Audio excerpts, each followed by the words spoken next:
Du bist unterwegs, du bereitest quasi jetzt es wird eine Welttournee, weil bereitest du die vor? Wann geht es genau los? Nächstes Jahr oder wann startest Ja, wir starten am 13. Januar 2017 und dann ist das ganze Jahr Mystorial Tour heißt das Ganze. Wo geht's überall hin? Ist es nur Deutschland, nur Europa oder? Nee, da wäre keine Welttournee. Ja, deswegen.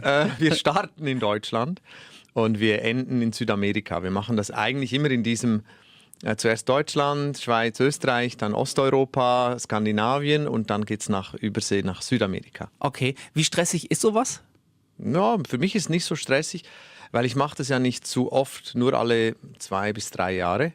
Und dann hast du Zeit dazwischen, neue Ideen zu entwickeln und Kraft zu tanken und dann bist du wieder voller Energie, wenn es losgeht. Du machst das jetzt seit 25 Jahren, ist richtig, Nächstes ne? Jahr, genau. Das ist unfassbar. Das merkt man daran, dass ich ganz viele Freunde habe, die kennen dich alle. Also alle sagen, klar, DJ Bobo aus den 90ern. Wie hast du das denn geschafft, dich immer noch zu halten? Es gibt ja auch viele Stars aus den 90ern, von denen hört man gar nichts mehr. Was ist da so dein Geheimnis? Gibt es da was? Ja, ich denke schon. Das hat mit den Bühnenshows zu tun. Die Leute, die uns in den 90ern gern gemocht haben, die haben dann irgendwann mal ein Konzert gesehen und da haben wir schon immer sehr viel Aufwand betrieben. Sehr viel Aufwand. Also so, dass man, auch wenn man jetzt nicht zwingend Fan war von uns oder von der Musik der 90er, dann hat man das gut finden können. Weil die Shows waren immer sehr außergewöhnlich, bis zu 30 Leuten auf der Bühne, viel Tanz, viel Akrobatik, Band. Und das war schon ganz früh unser Steckenpferd und da haben wir schon früh drauf gesetzt, haben ja auch hier in Köln die Lanxess Arena eröffnet 1998. Ich bin auch auf der Baustelle rumgekraxelt damals mit dem Bauhelm, also nicht zum Arbeiten, aber zum Gucken. Ja. Und ja, das ist halt schon, das verbindet einem dann die Dauer, die man da ist und wenn man so viele Konzerte spielt, dann hat man ein treues Publikum und umgekehrt kann man dann auch investieren. Das ist ja auch eine wirtschaftliche Frage, kann man sehr viel Geld wieder in die Shows zurückinvestieren und das hat bestimmt damit zu tun. Die Kollegen, die in den 90ern da waren, die konnten das nicht alle. Was seid ihr für ein Team? Wie viele Menschen reisen da mit dir? Ist das eine Riesenveranstaltung oder ist es relativ überschaubar? Ja, wie man es nimmt, etwa 120. Das ist schon eine ganze Menge, ne? Ja, genau, ist so mittelgroß. Die Stadiontourneen sind natürlich noch größer. Und wie muss ich mir das vorstellen? Die Shows sind sehr aufwendig, hast du gerade schon erzählt. Wie lange dauern so Proben, bis das mal so von der ersten Probe bis alles steht, bis du sagst, das ist jetzt die Show? Wie lange dauert sowas? Ja, wir starten am 2. Januar mit den Proben und am 13. wird die erste Show gespielt. 11 Tage. Und wie ist das? Bist du damit eingebunden oder hast du da, weiß ich nicht, Choreografen, die sagen so, du machst jetzt da diesen Tanz und da das oder hast du da auch Mitspracherecht? Ich bin der Chef, Ja. Ich bezahle das Zeug so und ich bestimme auch. Aber ich habe natürlich ein Kreativteam mit mir, weil alleine kannst du das gar nicht stemmen. Ich habe einen musikalischen Leiter, ich habe Choreografen, ich habe Videoleute und wir besprechen das zusammen, Bühnenbauer, Bühnendesign und wir besprechen im Vorfeld viele Monate vorher, bevor das alles gebaut wird, besprechen wir natürlich die Idee, den Look von dem Ganzen und das ist eine Vorbereitung, die weit über ein Jahr dauert. 25 Jahre haben wir gerade gesagt, bist du jetzt unterwegs. Gibt es auch noch ein 50-jähriges Jubiläum oder sagst du, irgendwann reicht's auch mal? Ja, das wäre schön. Künstlern musst du ja grundsätzlich, wenn die erfolgreich sind und es auch bleiben dürfen, musst du sie ja von der Bühne prügeln oder sie sterben auf der Bühne. Ist eigentlich ein schöner Gedanke. Ja. Für einen Künstler gibt es nichts Cooleres, am liebsten so Peace, danke und tschüss. Und rum.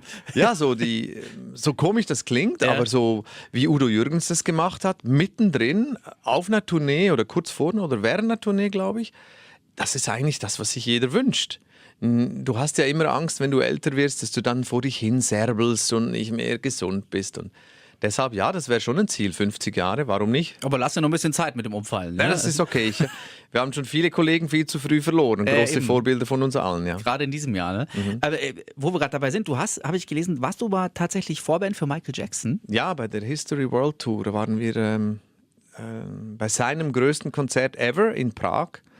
Damals waren wir die Vorgruppe, durften 45 Minuten spielen und das war ein Riesenerlebnis. Ja. Hast du ihn da auch kennengelernt oder war der so abgeschirmt?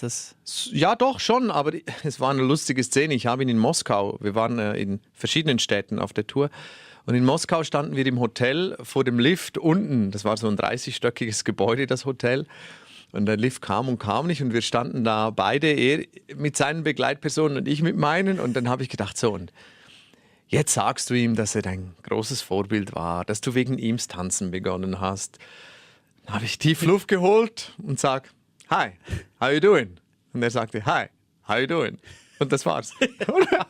Und dann habe ich irgendwie gedacht, nee, jetzt sagst du lieber nichts, komm, sagst du nächstes Mal was, weil du siehst ihn ja noch in Bukarest, in Budapest, in Warschau und so weiter. Und dann haben wir uns nie mehr gesehen. Hätte ich doch. Spielst du eigentlich auch noch also mal in Anführungszeichen, die alten Songs auf deinen Konzerten? Da gibt es ja oft Künstler, die sagen, ach, ich kann das selber nicht mehr hören und ich will jetzt nur die neuen Sachen spielen. Ja, unbedingt. Das ist die Essenz von allem. Deswegen kommen die Leute. Da sollten sich die Künstler mal alle nichts vormachen.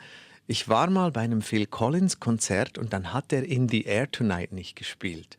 Dann war das Konzert zu Ende und ich dachte, Mist, da fehlt was. Und ich wusste es im ersten Moment nicht. Und auf der Heimfahrt denke ich, nee, ne, der hat das Lied nicht gespielt. Und es gibt so Todsünden für einen Künstler und das, glaube ich, ist eine der großen Todsünden. Wenn du Menschen begeistern konntest mit einem Song, der ganz wichtig war für viele Leute, dann solltest du den immer spielen. Du kannst ihn ja in eine andere Form bringen. Du kannst mal unplugged, kannst ihn mal anders darstellen, dass es dir nicht langweilig wird. Aber das sollte man schon machen, ja. Finde ich auch definitiv. DJ Bobo, es war mir eine Ehre. Danke vielmals. Und viel Erfolg bei der Welttournee. Alles klar. Danke. Super.